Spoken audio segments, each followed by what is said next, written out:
Okay, so another quick tip to be able to conquer challenges in marketing is your competition. To be able to be dominant among your competition, you need to be able to find out first thing what are working with those agencies. And that's why you're watching our videos, you're watching this training, you're doing this training is for the main purpose, okay? For that main purpose of being able to know what is working in the field. What can you do to be able to have the advantage among the others? To be able to know that, you need to also find out what is being used and what is being done in your agencies. And that's why I'm sharing a lot of them with you, what have worked. But you should also know what your competitions are doing. And when you are able to know that, you need to know what they're offering, what they are charging, especially if they're offering non-medical private duty. Or also understand that what insurances are they accepting if it's a medical home health agency, other than the typical Medicare services. Are they accepting Humana? Are they accepting Blue Cross? What else are they accepting? You should be able to offer the same services that they're offering, but at the same time is making it a little bit better. And also, how do you do this? Look, go into their websites. Go find out what their star ratings are. Go find out by questioning other workers. Do a cold call. Pretend that you're a potential client, potential patient. Find out stuff about them. This may be seen as not a good thing, or this may be seen as, Michael, what you're doing here is wrong. You're actually, invading their privacy. You're actually doing what they call, unethical business ethics. No, you're not. You're trying to find out what they're doing, okay? You're not trying to create bad press for them. You're just finding out what they're doing. And you should be able to do that. So to be able to beat your competition, to be able to dominate them, you need to know what they're offering, what they're charging, what they're providing, but make it even better. So let's talk about follow-up.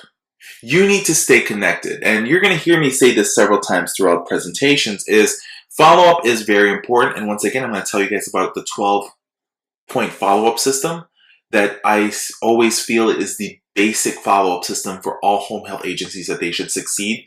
But typical, average, below average home health agency and just slightly above average are only following up with people 1 to 2 times. And that's it. And most of the time is the spacing between the follow-ups is too lengthy. Okay. And when we say following up with somebody that you actually marketed to or you sent some information to, should always be less than 48 hours and should never go more than that. And when I say 48 hours, I'm talking about 48 hours, not 48 or not 2 business days. Okay. Which sometimes could be 4 days. You want to be able to make sure you do it within 48 hours. You need to stay connected. You need to stay in touch and use creativity to keep you sold and your clients sold, thinking about you. A great follow-up requires commitment and perpetual motivation and a can-do attitude. If you are not committed in wanting to succeed, if you're not committed and challenging yourself, your team, your whole office, your whole company, your patients, your workers, if you're not committed and not motivated and without a can-do attitude, you are going to lack and you're going to lose your follow-up system. So what is your follow-up process? Right now, if you're not doing a 12-step follow-up system, okay, if you're not having, a great system created, what are you doing right now? What are you doing right now and what are your results from it? Okay, and imagine if you can better your follow-up system to be able to follow up with them directly, immediately, and know how to follow up correctly, what to use, when to use it. How would business be for you? Would it be better? Of course it's going to be better. Because you are actually showing them interest. You're showing these people, these potential referral sources, these patients that you care, that you want to provide great service, that you want to be able to know what they're feeling, what they're seeing, what they're thinking, and to be able to show them that you care and that you are efficient at what you do.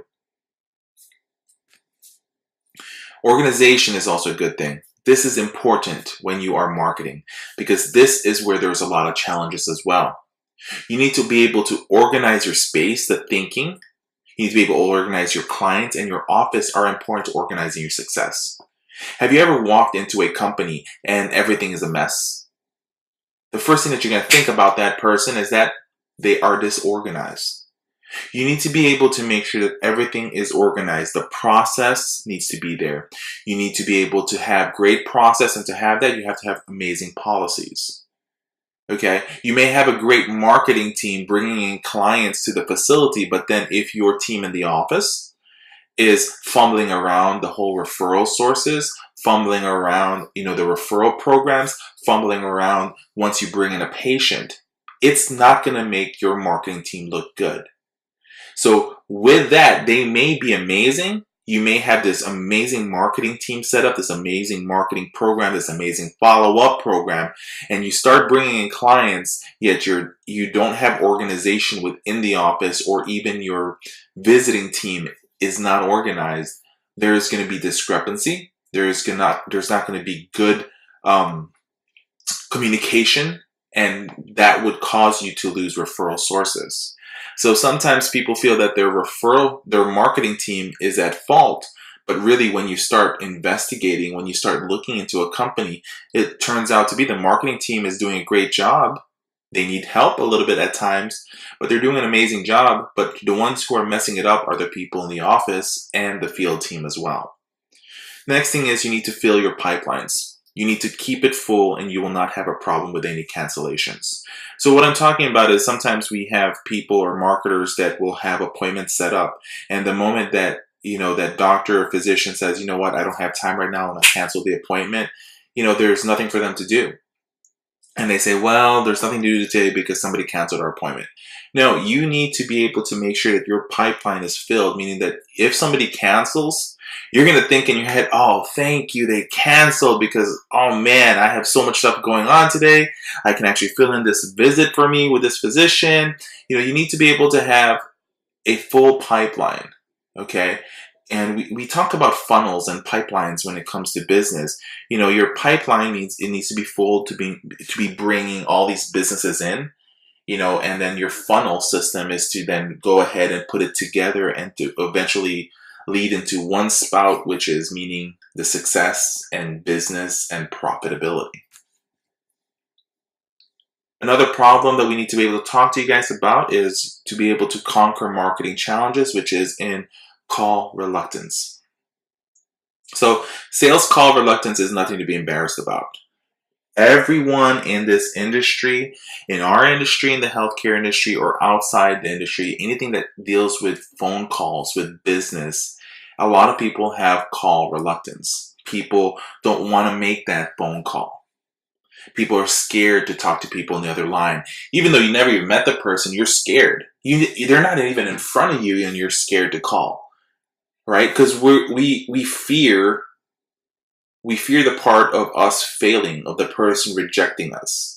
And when you have that call reluctance where you're supposed to call somebody, let's say, for example, at 10 o'clock, yet you kind of hold yourself back and you say, you know what, I'm going to call later on. Maybe it's not time, or I'm not feeling it right now. So when you have that call reluctance feeling, it's an indication of lack of training, lack of motivation, and lack of education. Okay, because if you're able to educate yourself, if you're able to motivate yourself, if you have the training, that will lead to your motivation, okay?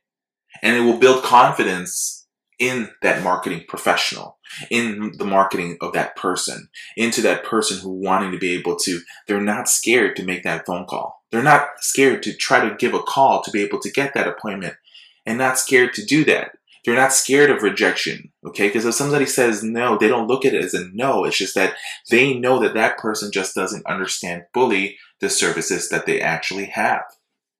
Let's talk about fear.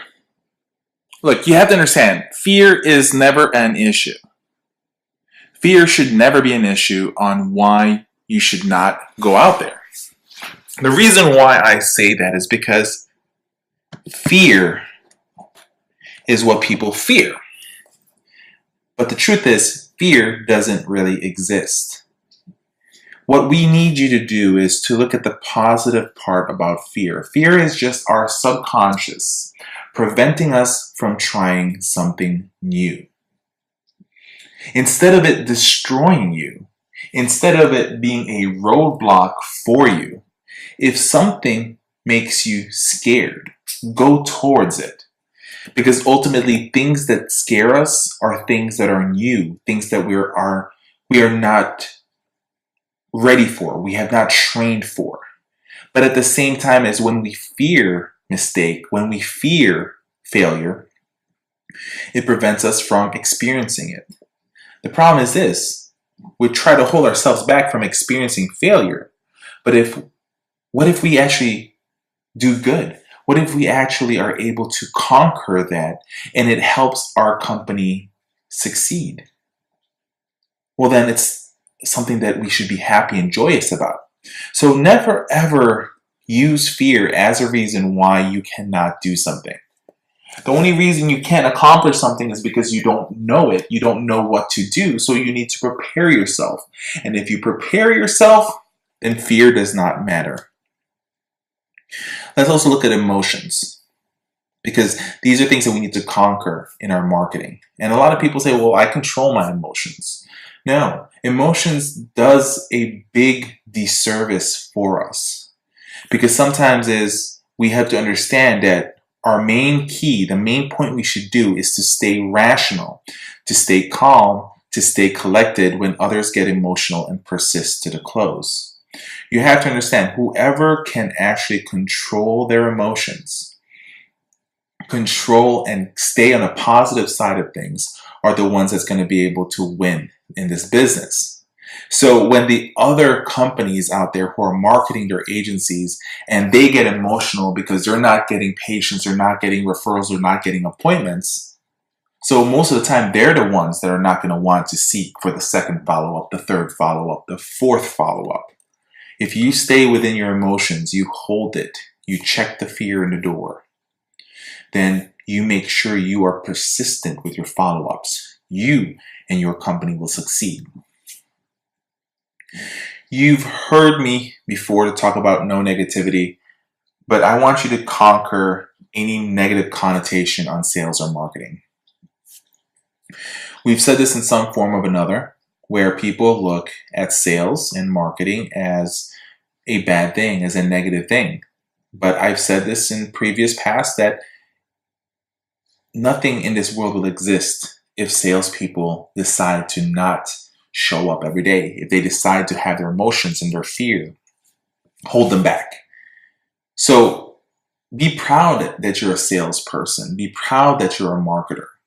A lot of owners that I've met, a lot of administrators and DONs, when I ask them, are you guys marketers for your companies? They say, no, that's not me. That's another person that's working for us. That's not my job. I don't do marketing. Because a lot of times they don't want to be associated as a marketer for a company. They don't want to be associated with sales because they're fearful about that position, that they don't understand it. So we need to be able to understand that there's nothing wrong with sales. If you know that you're providing great services, if you know that you're providing a great product, if you know that you're providing great customer, client, patient care, then don't be scared about it. Those people who are not providing great services, who are not providing the best care that the patients deserve, should be fearful to accept the position of sales and marketing. You as a person, and I know if you're working with us, your goal is to be able to provide great care so that you can market to the world that you have an amazing company, an amazing service, an amazing team of nurses, of caregivers, of therapists. Then I know that you will not associate any negativity to sales and marketing because you know the product that you offer is a great product and that everyone should actually try it.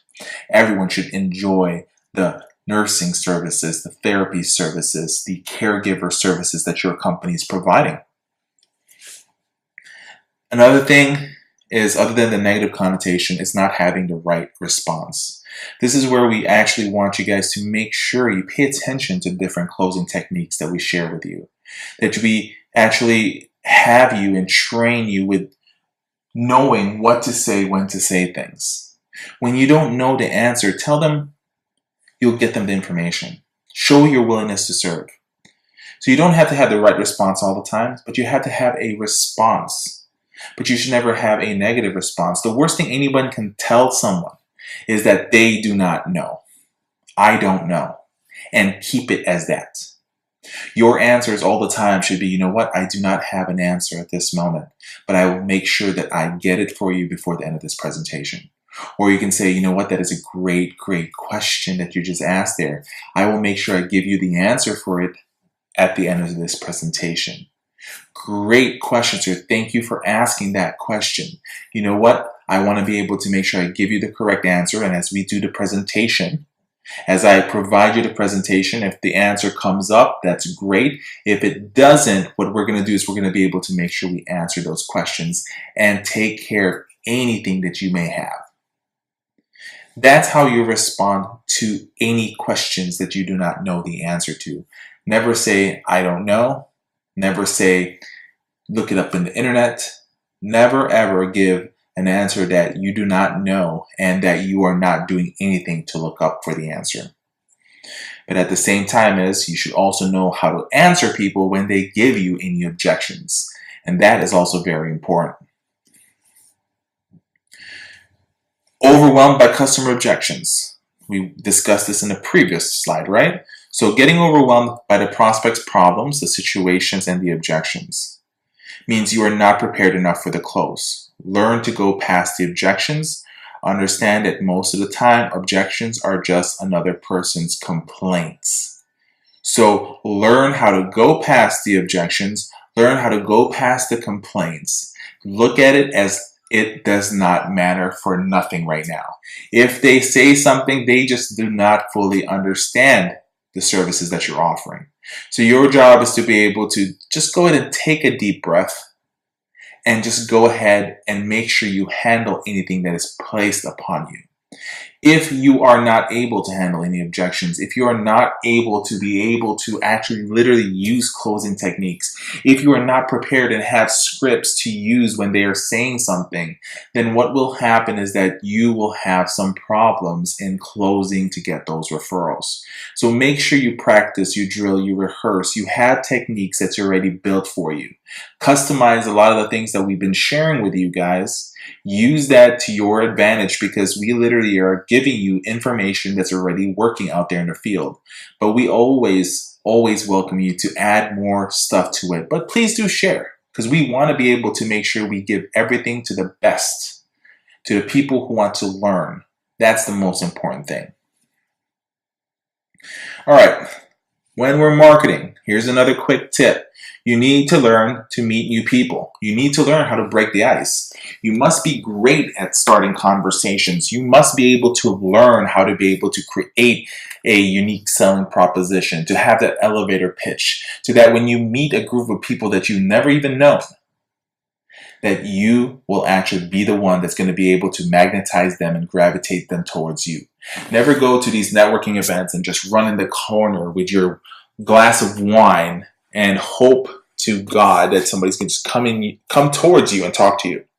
No, be the person to meet people. Be that person to introduce people to other people. Be that middle person, that center of the universe, that center of gravity that everyone will be attracted to you. When you're meeting new people, when you're going out there to networking events, when you're creating networking events, think about expansion, not contraction. You must commit to getting out among people. Go out there. Minimum of 2 of these networking events a week is necessary. Take notice and interest in people. Get the communication flowing. You need to learn networking techniques, and this is where body language and our networking presentation will help you to be able to learn how to be able to enter into these events and to actually win in the conversation. Let me ask you this. Have you ever had to start over with new clients? Okay. So what I want you to do is think about that. Plan and get into action right now. Don't let anxiety, uncertainty, and defeat take you down. Get your name, product, and message out there right away. Okay. You want to start with clients. Sometimes there are clients that you probably don't want to revisit because you already are thinking, I actually messed up my last presentation with them. I can almost guarantee you that if you messed up your presentation with them, it really was not that bad. Or you did not really do good enough for them to even remember who you are. So it's okay to have to start with a client that you did a presentation to 3 months ago. Go back then. You should have the skills and the techniques now on how to present better. You should have the items better to be able to increase your value. Those DHV, developing higher value products, those education-based marketing products, you should be creating those now. So starting over with clients is important, with new clients, because just because if you didn't get them as a business yet, they're still not your clients. So you're always going to have to start afresh with them. Now let's also talk about this, losing business to others. Have you ever had a business client, whether in this industry or outside this industry, where they literally left the product that they're using, they left your company? I'm sure you've done this before to people where, let's say, for example, you love Pepsi, but then every now and then you'll buy Coke. So if you were such a strong client for Pepsi, then why are you drinking Coke? So right there alone is an example of you leaving someone else's business. And so is that going to happen to you? Of course it's going to happen to you. So what you need to do is take full responsibility, learn from the loss of referrals, and win the next one. But not just win the next one, to go back after the ones that you lost. Okay. So how do you remain in them? Well, you do what Pepsi and Coke does. They battle each other out there with advertising. They battle out, each other out there with, endorsements. That's the same thing that you need to do. Just because you lost a client, that doesn't mean you just take a loss. Fight for that client. You worked hard to get them in the first place, but you should also be working hard to get new clients. But what the lesson here to be learned is this: it's easier to restart a old client because there was that rapport in the past already. It's a lot easier to keep them. It's a lot easier to get them to convert back to you. It's harder to get new clients, but each individually is important. You need to retain your current clients and you need to keep on gaining new clients. That's the only way that you're going to be growing, because if you lose a client, you gain a client, you still break even where you are and you haven't even gone up yet. So understand that losing business to others is your responsibility. You take full responsibility, do everything you can to keep them in your organization so that they keep on referring patients, they keep on referring clients to you. We keep on talking about consistency. A lack of consistency is a lack of discipline. Take control every day and do what is needed to be consistent. So this is where we talk to you guys about making sure you write down your goals, write down your plans for the next day. Lack of consistency. I am being consistent by repeating things to you because I guarantee you guys that you already forgot what I talked to you guys in previous videos, in previous parts of this training. This is what we have to do. We have to give you guys or represent to you guys in a different manner, different words, to be able to ultimately get it stuck in your head. But at the same time is adding more value, adding more knowledge, adding more information to it. Now let's look at this. Long hours.